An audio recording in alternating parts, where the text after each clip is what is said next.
রাসূলের আম্মা জান বলেন, আমি যখন কূপ থেকে পানি উঠাতে যেতাম, অন্য অন্য মহিলারা রশি ফেলে বালতি দিয়ে পানি টেনে টেনে উপরে উঠাইতেন। আর আমি আমেনা যখন কূপের নিকটে যাইতাম, অটোমেটিক কূপের নিচ থেকে পানিগুলো উপরে উঠে যে আমার বালতি পরিপূর্ণ করে দিত।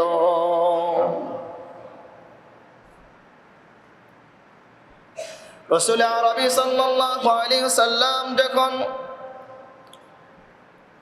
দুনিয়াতে আসার নিকটবর্তী সময় গনিয়ে গেল,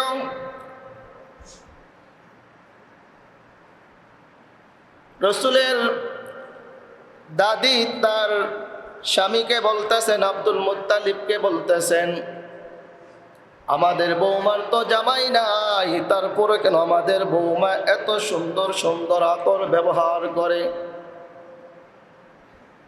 কারণ স্বামী মারা গেলে তো মহিলারা সাজসজ্জা গ্রহণ করতে পারে না, খুশবু ব্যবহার করতে পারে না।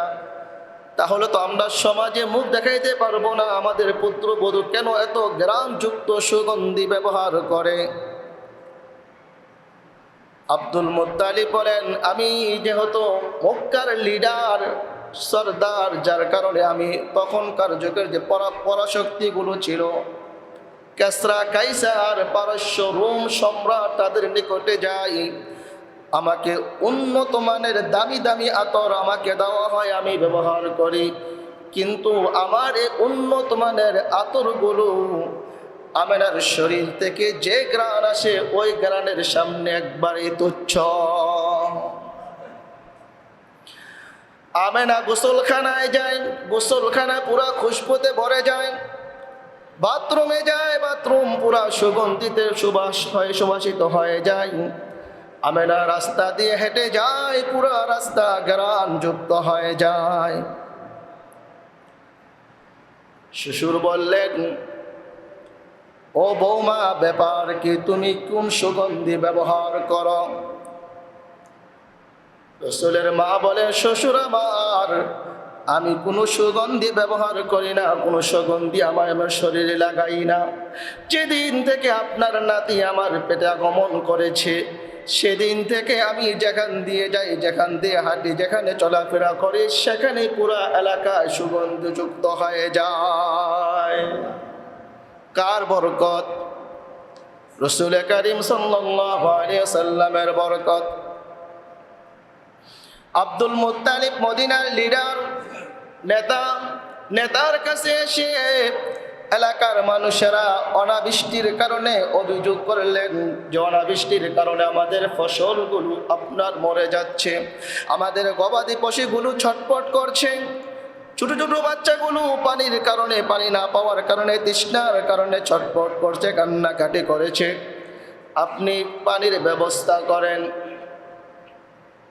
আব্দুল মুত্তালিব বললেন, যাও, আগামীকালকে আমি পানির ব্যবস্থা করব। আব্দুল মুত্তালিব কেন? আব্দুল মুত্তালিবের 14 গোষ্ঠীরও পানি দেওয়ার ক্ষমতা নাই, না আছে? ক্ষমতা আছে।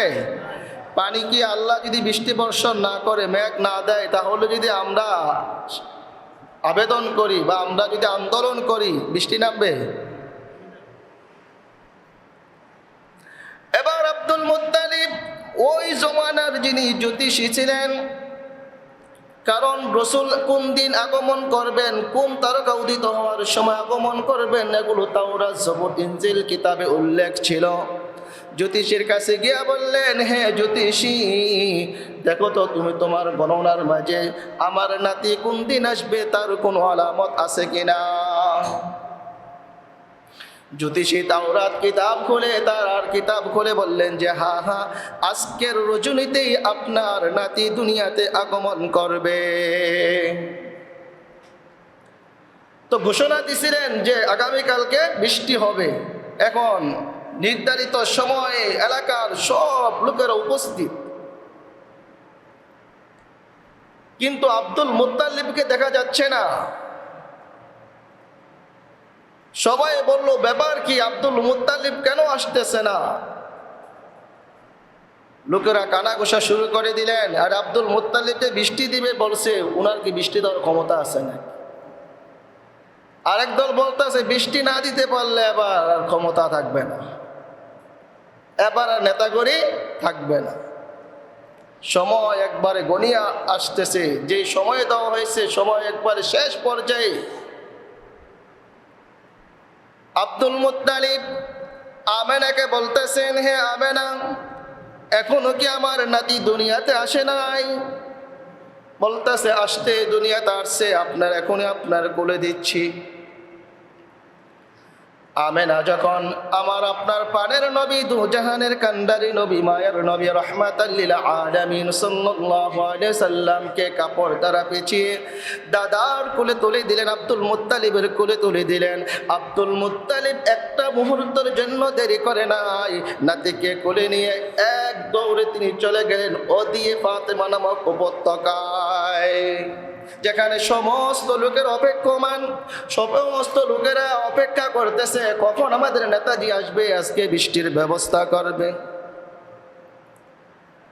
আব্দুল মুত্তালিব নাতিকে কোলে নিয়ে যখন মঞ্চে উপস্থিত হাজির হয়ে গেছেন, আব্দুল মুত্তালিব মনে মনে বলতেছেন, আমার তো বৃষ্টি দেওয়ার কোনো ক্ষমতা নাই, কিন্তু আমার কোলে যে আছেন তাকে দোহাই দিয়ে যদি বৃষ্টি প্রার্থনা করা হয় তাহলে আল্লাহ বৃষ্টি দিতে দেরি আর করবেন না।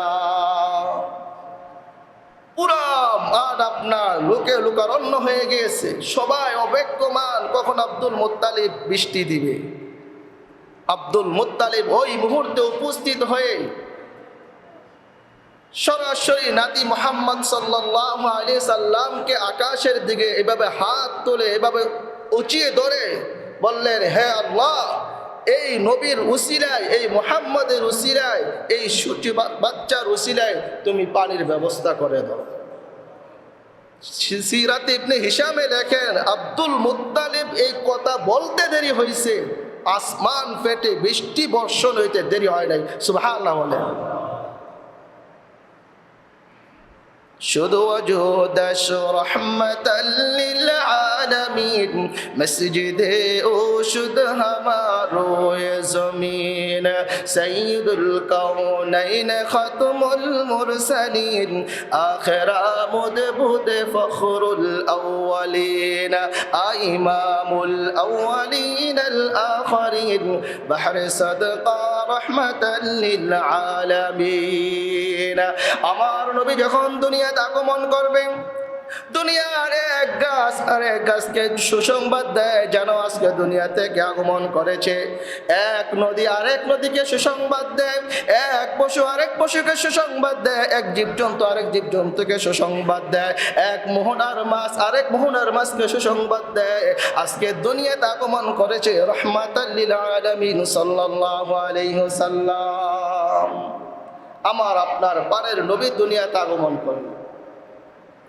রাসূল করিম সাল্লাল্লাহু আলাইহি সাল্লাম যখন দুনিয়াতে আগমন করলেন, মাটির উপরে ভর দিলেন, দুই হাত দ্বারা মাটির উপরে ভর দিয়ে এক মুষ্টি মাটি নিয়ে আকাশের দিকে তাকাইলেন। রাসূল করিম সাল্লাল্লাহু আলাইহি সাল্লামের দুনিয়াতে আগমন যখন করলেন, আম্মাজান আমেনা বলতেছেন, এমন একটা নূর বিস্ফোরিত হলো যার কারণে পুরা পৃথিবী আমার সামনে উদ্ভাসিত হয়ে গেল। রাসূলের আগমনের সাথে সাথে শ্বেত সাগরের অথই পানি আপনা আপনি শুকিয়ে গেল। পারস্যের ওই অগ্নিকুণ্ডের আগুন, যে আগুন হাজার হাজার বছর ধরে জ্বলতেছিল, কেউ নিভাইতে পারে নাই, কেউ নিভাইতে পারে নাই। রাসূলের আগমনের কারণে সাথে সাথে ওই আগুন, যে আগুনকে তারা পূজা করতো, ওই আগুন সাথে সাথে নিভে গেল।